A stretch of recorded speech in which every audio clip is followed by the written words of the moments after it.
You know how two people can be the exact same age, but one has more energy, sleeps better, and recovers faster? That difference usually isn't about how many birthdays you've had. It's about what's happening underneath the surface. That's why I want to tell you about the True Age Test from True Diagnostic. It's an at-home test that uses epigenetics markers on your DNA to determine your biological age. You get your biological age, your pace of aging, plus a breakdown of how 11 key organ systems are aging, including your heart, brain, lungs, and liver. You also get over 75 longevity biomarkers, translated into clear, easy-to-understand insights about things like metabolic health and immune function. And instead of just giving you data, True Diagnostic provides personalized recommendations for sleep, nutrition, exercise, supplements, and lifestyle changes. The test is simple. Just an at-home finger prick, mail it back in the prepaid kit, and in about 2 to 3 weeks, you'll get your full report online. So if you're serious about longevity, or even just curious whether your body is aging faster or slower than your actual age, this is one of the easiest ways to find out. Right now, go to TrueDiagnostic.com and use code YFiles for 20% off your entire order. That's TrueDiagnostic.com, code YFiles for 20% off.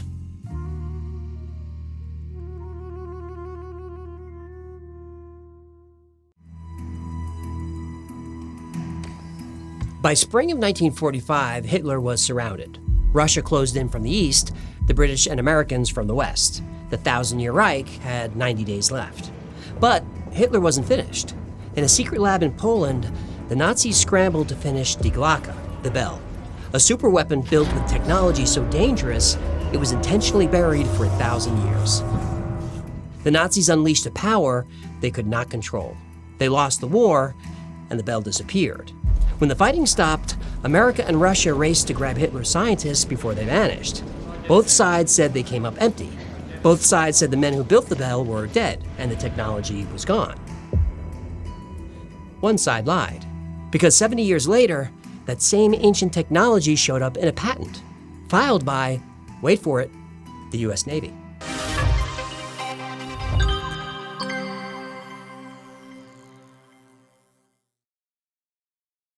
I keep weird hours. I'm up late, deep in research rabbit holes, and by the time I actually get into bed, my brain is still going 100 miles an hour.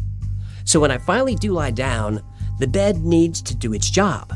That's why I upgraded my bed with Boll & Branch. For a long time, I thought maybe I needed a better mattress, or a sleep tracker, or some supplement stack. Suddenly, fixing your sleep becomes this whole complicated project. Now, most people aren't sleeping badly because of their mattress. They're sleeping on old bedding. And that's what happened to me. The sheets weren't as soft anymore. The bed slept warmer than I wanted, and it just didn't feel as inviting at the end of the day. The fastest, simplest upgrade you can make is replacing what you're sleeping on every single night. Boll & Branch makes the entire bed. Signature sateen sheets, breathable pillows, waffle blankets, comforters, all designed to work together for incredible softness, comfort, and temperature regulation. No new routines, no complicated setup. You lie down and the bed just feels better, immediately. Most people start with the signature sheet set and then add the comforter or waffle blanket. That's exactly what I did. The moment you lie down, you feel how soft and breathable everything is. Sleep cooler this summer with Boll & Branch during their annual summer event. For a limited time, get 20% off site-wide at bollandbranch.com/yfiles, code yfiles. That's Boll & Branch, BOLLAND branch.com/yfiles, code yfiles to take 20% off. bollandbranch.com/yfiles, code yfiles, exclusions apply.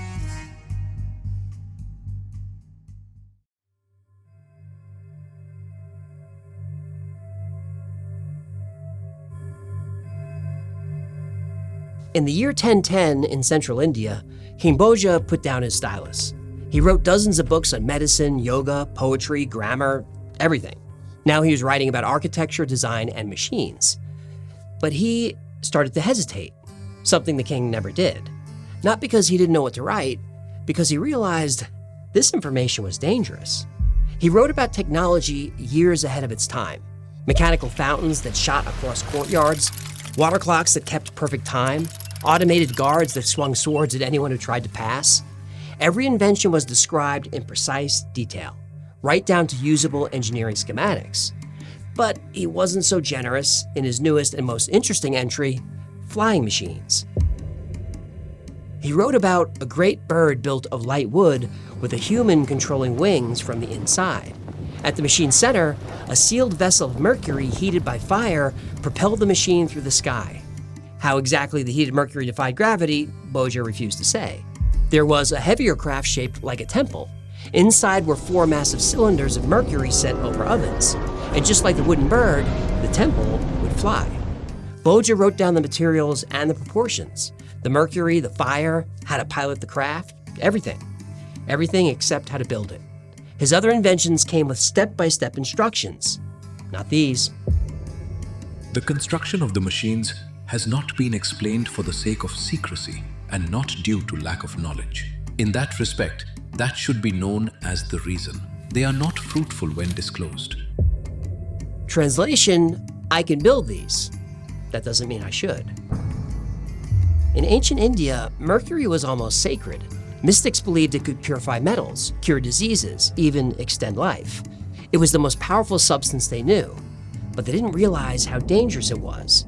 Hitler was obsessed with ancient myths and artifacts. He sent archaeologists looking for the Holy Grail, the Spear of Destiny, even Thor's hammer. Mjolnir. What? Mjolnir. Thor's hammer was called Mjolnir. How is that relevant? I'm just trying to impress the Marvel movie fans. Wait, there are still Marvel movie fans? Yeah, you make a point.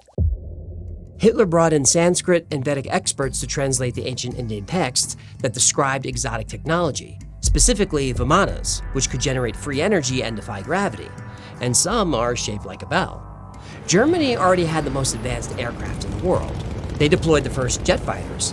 They were dramatically faster and better armed than Allied piston and prop planes. They had the best tanks, the best subs. Sandwiches? Submarines. That makes most sense. The problem was fuel. A working Vimana solves this. Unlimited energy, anti-gravity. A few well-armed Vimanas could end the war in weeks, maybe days. But mercury had even more powerful properties. It's the reason the bell had a code name, Chronos, time. Hitler didn't just want to win the war, he wanted to win it before it started.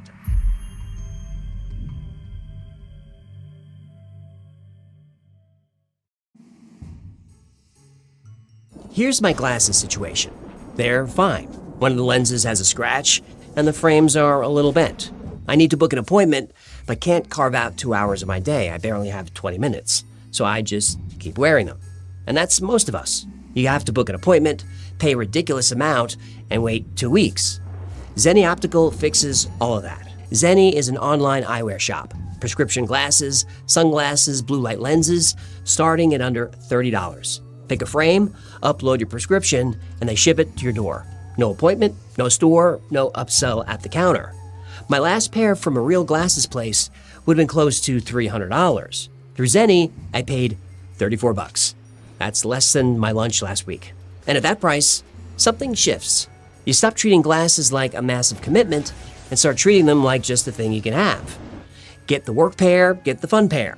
At under $30, you don't have to justify it. Over 150,000 5-star reviews. And Zenni has a virtual try-on so you can see exactly how a frame looks on your face before you commit. Once I actually had the glasses, I couldn't believe I ever waited that long for an appointment in the first place.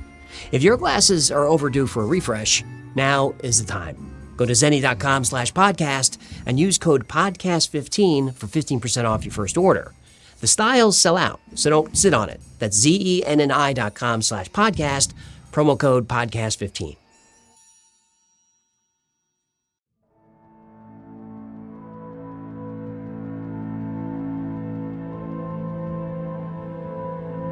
When the German scientists turned it on, it glowed a pale blue. Plants nearby turned to gray sludge. Animals fell over, convulsed, and died. Birds fell out of the sky. No living thing could survive near the bell. It ran on Zerum 525, sometimes called red mercury. Red mercury was even more toxic than regular mercury. It was so dangerous and volatile, the entire machine had to be surrounded by lead. Even with heavy shielding, many of the scientists got sick. Their hair fell out, their skin blistered, they vomited blood. It was like radiation poisoning, but much faster acting and much more painful. This was the danger King Boggia hinted at. It's why he left a warning, it's why he hesitated. 1,000 years later, the Nazis didn't hesitate. The temptation was too great, the stakes were too high. Research was done in a repurposed mine that extended deep beneath the mountains. A network of tunnels connected the labs and living quarters. Scientists working on the Belle couldn't leave the site. All that mattered was the work. The Nazis knew they were losing the race for the atomic bomb. They were close, but the Manhattan Project was gonna get there first. So Hitler needed a different weapon, something the Allies couldn't build, something they couldn't fight, something they couldn't even imagine. 15 feet tall, 9 feet wide, made of a hard, heavy metal and shaped like a church bell, Die Glocke. Maintenance panels and portholes ran all the way around it. But that was about it. The real magic was inside the machine, its engine. The cylinders spun in opposite directions, spin mercury fast enough, and the counter-rotation could generate anti-gravity, dimension shifting, even invisibility. The Belle's test site was a ring of 11 massive concrete pillars. Each had a heavy iron bolt and chain to tether the machine. A web of wires ran out of the machine and into different consoles and equipment. Since the engine distorted gravity, it also distorted time. On top of the Belle was a special mirror that showed glimpses of the past. That was the main goal of Project Chronos. Free energy was good, anti-gravity was better, but unlocking the secret to time travel, that was how you build an empire to last 1,000 years. And the Belle didn't necessarily have to send people back in time. It just needed to send information, like the D-Day landing site, a new Enigma code, or warning against attacking the Soviet Union. The Belle was a true Wunderwaffe, a wonder weapon. But the irony was, the Time Machine project was running out of time. The Allies tore through Europe from the west, heading straight for Berlin. From the east, the Red Army, 2 million soldiers, 8,500 planes, 6,500 tanks. They were unstoppable. But when the Russians finally captured the mine, it was empty. The Nazis were gone. The Belle was gone. And by the time the war was over, every scientist who worked on the project was dead or missing. The Soviets didn't think the mine was abandoned. They thought someone got there first, murdered the scientists, and stole the Belle. They believed the Belle was on an unmarked ship somewhere, traveling by night, slowly and quietly. Maybe a merchant ship, maybe a private vessel. They didn't know for sure. But the Soviets were sure of one thing. The Belle was headed to the United States.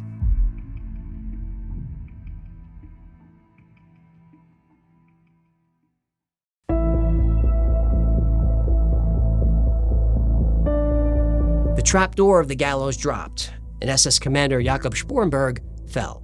The noose around his throat pulled tight and snapped his neck. A few spasms, then the Nazi commander was gone. He was captured by the British in May of 1945. During questioning, he mentioned Die Glocke. Now, he wouldn't say what the Belle did, but he did say the project was closed and everyone who worked on it was dead. Around 60 men executed, so the secret would stay buried. The Brits turned him over to the Poles, who tried, convicted, and hanged him the same day.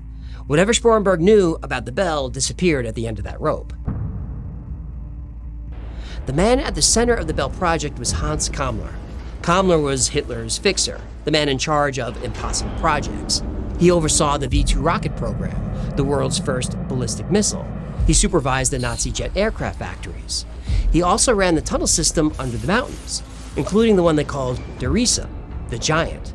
Miles of reinforced chambers carved into the rock by prisoners who worked until they died. He designed the mine complex where the Belle was built. But in November 1945, Kammler disappeared. Now, some say he shot himself. Others say he took cyanide. One story says he died in a firefight. Another that he was captured but escaped. 4 stories. None produce a body. In 1948, a German court declared him legally dead on the testimony of his driver and aide. Again, no body, no dog tags, no grave, just 2 men swearing he was gone. But that's not what the paperwork says. A U.S. military document dated May 30th, 1945, lists the senior German prisoners in American hands. Hermann Goering is at the top of the page. 18 names later, Hans Kammler. Researchers later found U.S. intelligence reports that put Hans Kammler alive in American custody months after the day he supposedly died. Then he vanished. The men who chased the story think they know why. Kammler made a deal. He traded information for freedom and a new life. But the US wasn't interested in tunnels or jets or rockets. They had those. They wanted Die Glocke. They wanted the bell. More than 1,600 German scientists and engineers were quietly brought to the United States after the war. The program was Operation Paperclip. In exchange for working for the Americans, their war crimes were forgiven and their background sanitized. The most famous was Wernher von Braun, who designed the V-2 rocket. That rocket eventually became the Saturn V, which took us to the moon. Bad news. Please don't. 50 years ago, they had the technology to get to the moon. Yet somehow I have a room, but I can't find a kitchen. About 20,000 prisoners died building his rockets, worked to death or hanged in the factory as a warning. All on von Braun's watch. Major Wernher von Braun of the SS. Instead of a rope, he got a job, a title, and a pension. Nazis commit war crimes and get a pension and a dental plan. We tell the truth and get an IRS audit. Only in America. That's actually true. But while von Braun headed to NASA, Kammler went nowhere. Officially, the man who led Die Glocke didn't make it to America. But the technology did.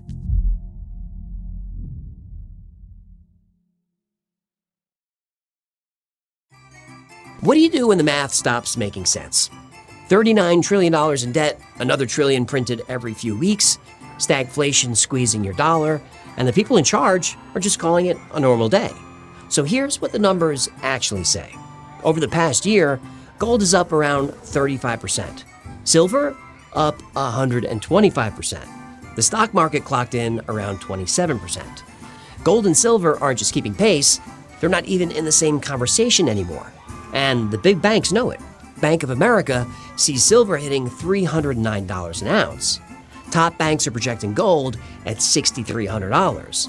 Now, these aren't fringe predictions. That's Wall Street. Now, here's the part most people miss. You can move your existing IRA or 401k into physical gold and silver with zero taxes and zero penalties. Golden Crest Metals walks you through the whole thing. Free portfolio review, free info guide, no pressure, no call center, real people one-on-one. I don't put my name behind just anything. Golden Crest earned it. Honest pricing, real people, no hard sell. Simple as that. Go to goldencrestmetals.com/thewhyfiles or call 888-949-9172. That's goldencrestmetals.com/thewhyfiles or call 888-949-9172 for your 100% free info kit. For 40 years, every rocket worked the same way. Strap a cockpit to a bomb, light the fuse, and pray. Nazi missiles, NASA rockets, same design. Violent, loud, and over in minutes. Nobody thought there was any other way to move through space. Nobody except one engineer at NASA who thought the whole approach was backwards. In the early 1960s, Harold Kaufman wanted the opposite of a rocket. Not a single violent burst, a gentle push that never stopped. An engine that used very little fuel at once, but kept running and running and running for months, maybe years. The problem was, nobody knew how to build it. The existing designs didn't work, so Kaufman built his own. And he worked mostly on instinct. He could feel how the charged gas behaved inside the engine before the math caught up. But it caught up. His colleagues were terrified. Kaufman's work was dangerous. He could turn the building into a smoldering crater. But his instinct was right, again and again, and he finally got it to work. Take liquid mercury and boil it into a vapor. Hit that vapor with electrons to charge the atoms. Then throw the charged atoms out the back of the engine at tens of thousands of miles an hour. Now, one atom does almost nothing, but trillions of them, hour after hour, could push a spacecraft clear across the solar system. That's the power of sustained thrust. Yeah, I'll show you some sustained thrust. Take it easy. Sorry. It's the peptides talking. So that was the first ion engine, and it ran on mercury. When it fired, it glowed a pale blue. The same pale blue the Germans saw coming off Die Glocke. In 1970, NASA bolted Kaufman's engine to a satellite called SIRT-2 and waited for it to die. It didn't. They hoped it would run for 6 months. It ran for 11 years. They shut it off and restarted it more than 500 times, and it kept working. It finally ran out of fuel in 1981. But it didn't crash, it didn't break down, it's still up there. We're still tracking it. SIRT-2 is considered one of NASA's greatest successes in its entire history. But they walked away from it. Not because it failed, because of what it ran on. Mercury poisoned the people who built the engines. It contaminated the spacecraft. One crash on the launch pad would spread it across the whole site. They bailed on the most efficient engine they ever designed because they finally understood what King Boja knew 1,000 years before. Just because you can build something doesn't mean you should. But someone always picks the dangerous idea back up. There's always someone who thinks they can control it. Around 2017, the US Navy quietly filed a handful of strange patents: warping gravity for flight, bending gravity into a weapon, cloaking a craft by spinning charged matter. Every one of those technologies traced back to Die Glocke. This couldn't be a coincidence. There was only one explanation that made sense. The US Navy was building the Nazi bell.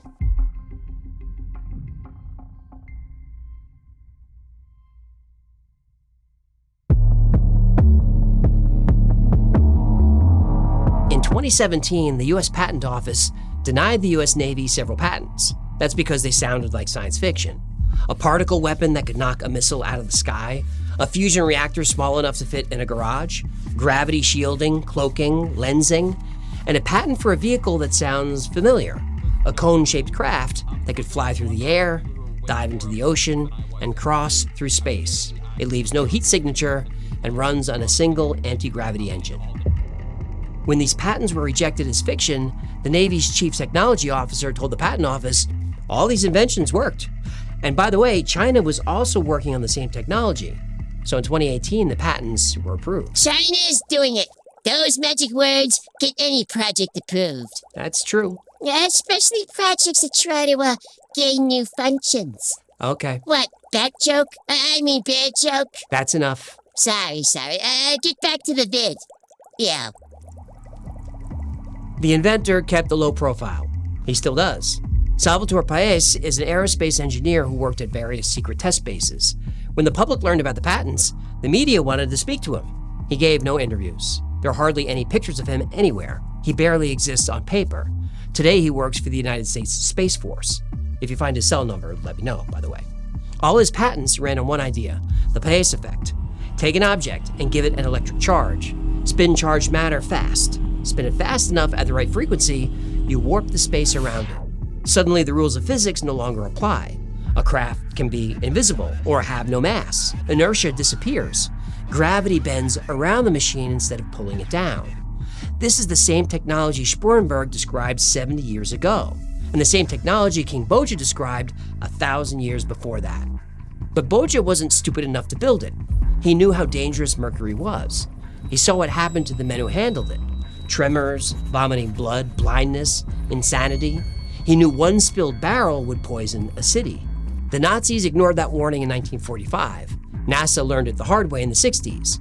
But in 2018, a Silicon Valley entrepreneur decided that 1,000 years of wisdom didn't apply to him.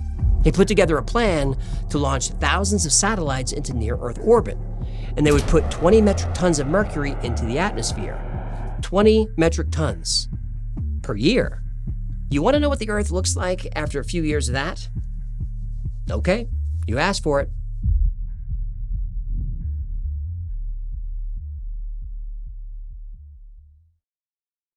This summer, Prime Video takes you back before Legally Blonde, before law school, and into the world of Elle Woods in high school. Set in 1995, this Gemini vegetarian knows exactly who she is until her family moves from Bel Air to Seattle. Packed with iconic fashion, 90s nostalgia, and a throwback soundtrack, Elle proves one thing. Law school was hard. High school was harder. From the world of Legally Blonde, watch Elle, a new original series only on Prime Video. Watch now.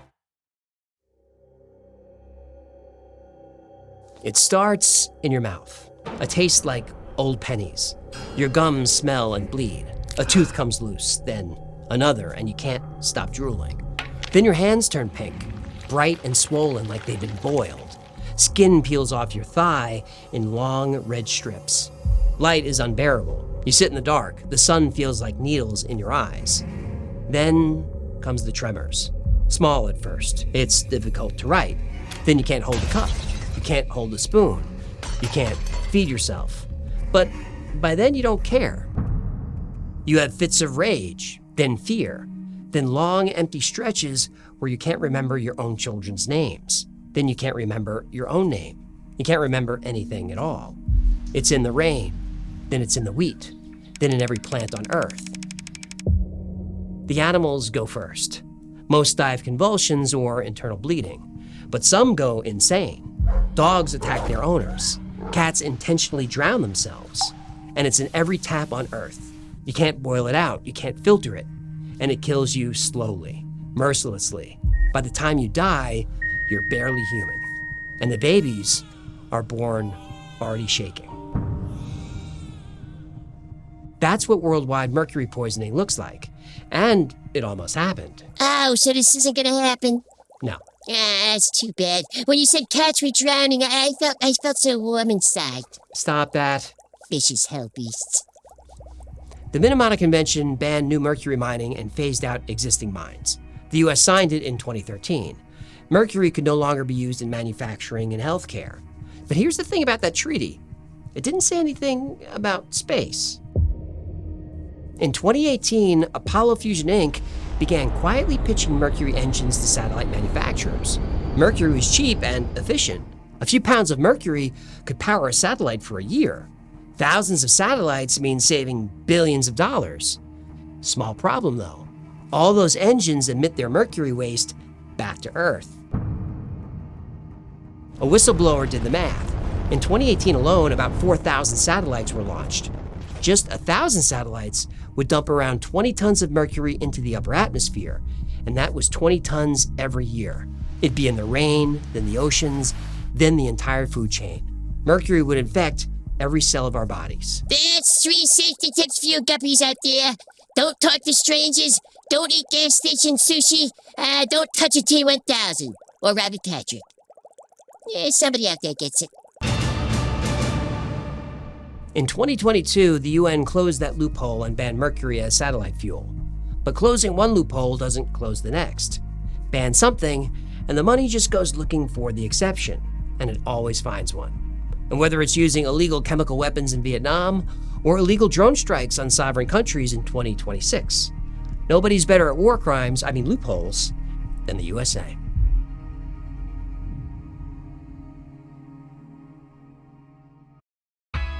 This episode is brought to you by State Farm. Listening to this podcast instead of doom scrolling?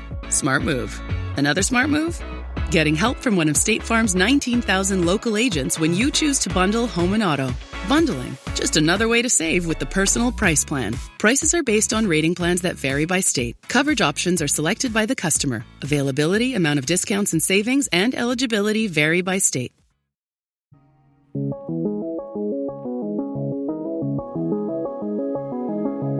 Ancient kings and secret Nazi weapons. This is right up my alley. Love it. But is it true? Well, some of it is, but not all of it. The entire Die Glocke story traces back to one man. Igor Witkowski published claims in 2000. He got a tip from an intelligence contact he called Mr. X. Mr. X let Witkowski read transcripts of Spurenberg's interrogation. He could look and take notes, but he could not make copies. So it's been 25 years, and no one else has seen those documents. Spurenberg's actual interrogation transcripts are there. He was a field police commander tried for murdering civilians. There's no bell mentioned in his file.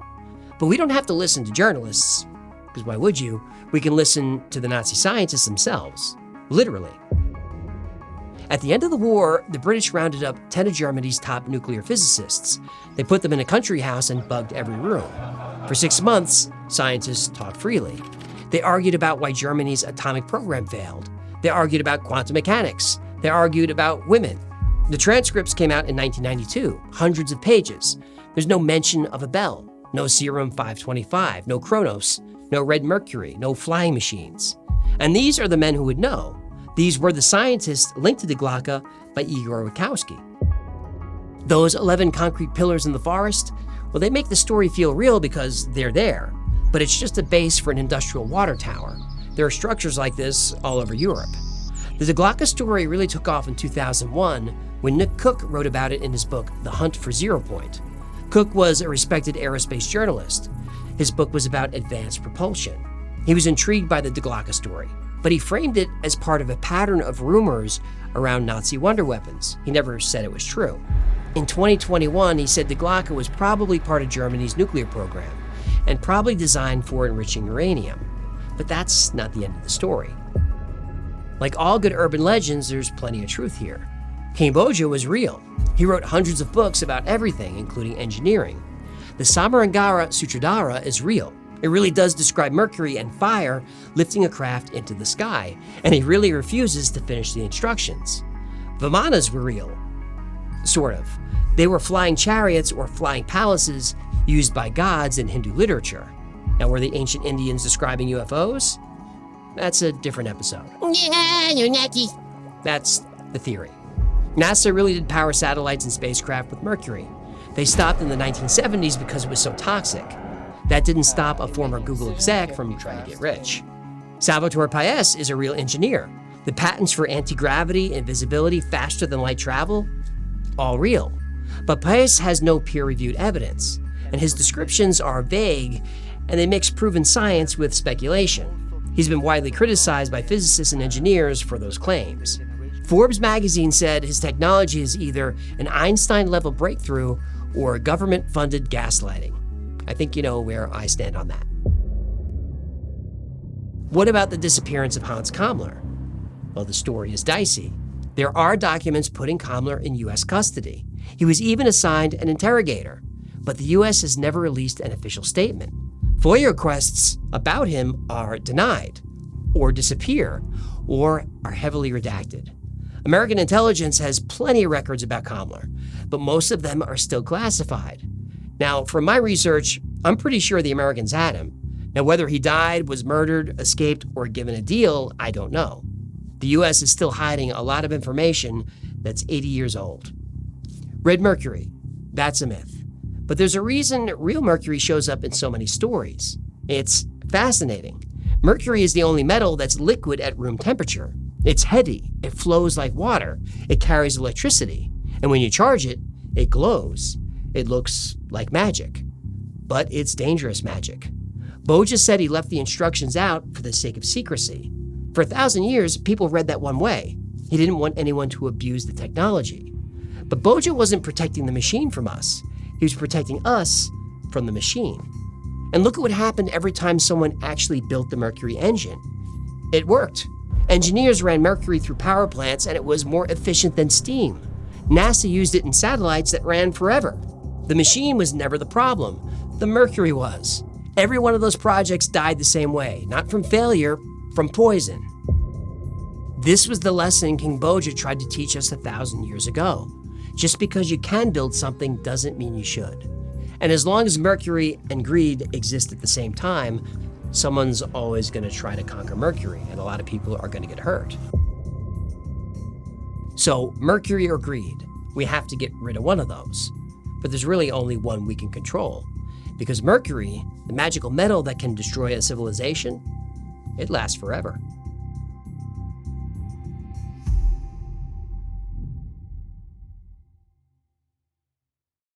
Thank you so much for hanging out with me today. My name is AJ, that's Hecklefish. You want some sustained trust at Thor's hammer? Call me. You might want to cut back on the peptides, pal. This has been the Y-Files. Get fun or learn anything. I'd appreciate it if you like, subscribe, comment, share. That stuff really makes the fish happy. Like most topics we cover on the channel, today's was recommended by you, by a lot of you, since a long time ago.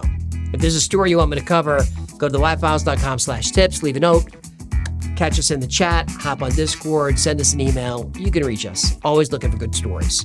Now, if you enjoy the stories I tell in the Y-Files, check out my other show on the channel. It's called The Basement. It's a conversation show, podcast, where I chat with the interesting people behind the episodes. Some of them you know, some you don't, but I think you'd enjoy just about everybody. They're all fascinating people. Experts on fun topics like Knights Templar, moon landing hoax, JFK conspiracy, secret Nazi weapons. I mean, they're all here.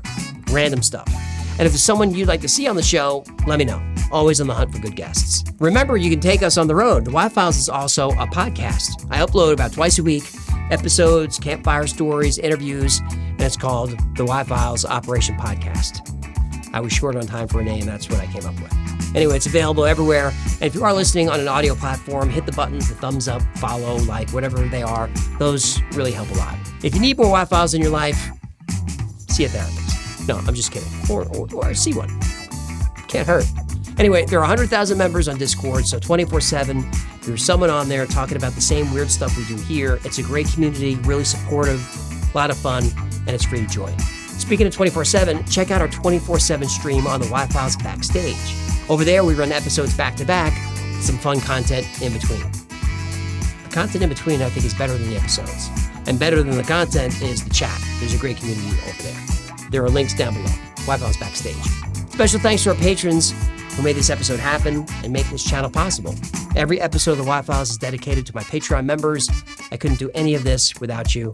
I couldn't have gotten here without you. So from the bottom of my heart, thank you. And if you'd like to support the channel, keep us going, join this community, become a member on Patreon. For as little as $3 a month, get access to perks like videos early with no commercials, exclusive merch, and 2 private live streams every week just for you. And those are a lot of fun. The whole Y-Files team is on the stream. You can turn on your webcam, hop up on stage, ask a question, tell a joke. If you want more information about a story, talk about whatever you want. It's a great way to get to know us as people. I think it's the best perk there is. Another great way to support the channel, grab something from the Y-Files store. Grab a hug of a t-shirt, or one of these crystal coffee mugs, or get a hoodie, or set my face on it, or get one of these squeezy adorable. Look at him, I just want to squeeze him. I get a squeeze animal, talking animal toy doll, fish toy. And I'm not supposed to say this on YouTube, but Crab Cat Whiskey is up. You didn't hear it here. But if you're going to buy any merch, you didn't hear from me. But if you're going to buy some merch, become a member on YouTube. Hear me out. YouTube members get 10% off everything, forever. Every month you get a code. And membership is $3.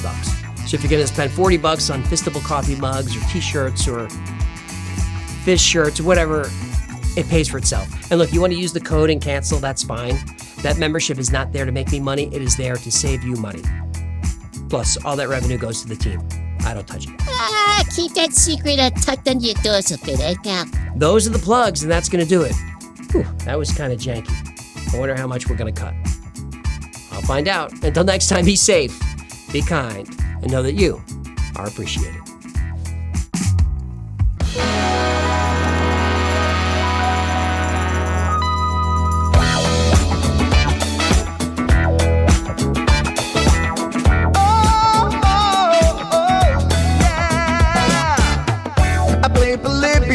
In Area 51, a secret code inside the Bible said I would. I love my UFOs and paranormal fun, as well as music, so I'm singing it like I should. But then another conspiracy theory becomes the truth, my friends, and it never ends. No, it never ends.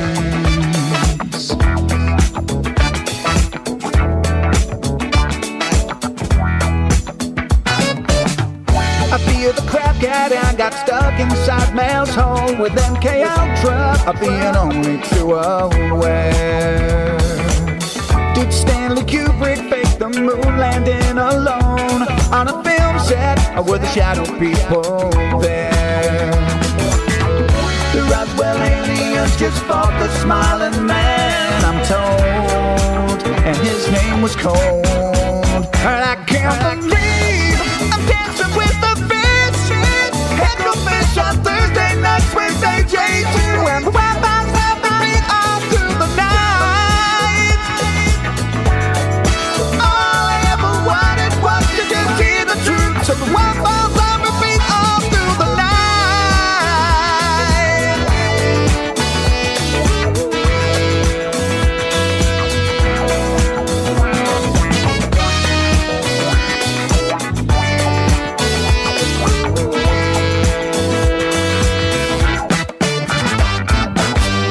The Mothman sightings and the solar storm still come to Agatha, the secret city underground. Mysterious number stations, planet Serpo 2, Project Stargate, and what the Dark Watchers found. In a simulation, don't you worry though. The Black Knight satellite, it told me so. I can't believe I'm dancing with the fish. Head no fish on Thursday nights, Wednesday J2, and the Wi-Fi's have the beat all through the night. All I ever wanted was to just hear the truth, so the Wi-Fi's have the beat all through the night.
Starting a business can seem like a daunting task, unless you have a partner like Shopify. They have the tools you need to start and grow your business. From designing a website to marketing to selling and beyond, Shopify can help with everything you need. There's a reason millions of companies like Mattel, Heinz, and Allbirds continue to trust and use them. With Shopify on your side, turn your big business idea into... Sign up for your $1 per month trial at shopify.com/special offer. Hey there, it's Wayfair here, where delivery and setup are as easy as a few taps on your phone. You're relaxing in an old hammock, scrolling Wayfair's app, when you spot it, a brand new patio set. Next thing you know, Wayfair delivers it right to your patio and sets it up. Oh, you need a new grill too? All right, Wayfair's got you covered. With Wayfair's room of choice delivery and fast expert setup on qualifying orders, life gets a little easier. Visit wayfair.com or the Wayfair app. Wayfair, every style, every home.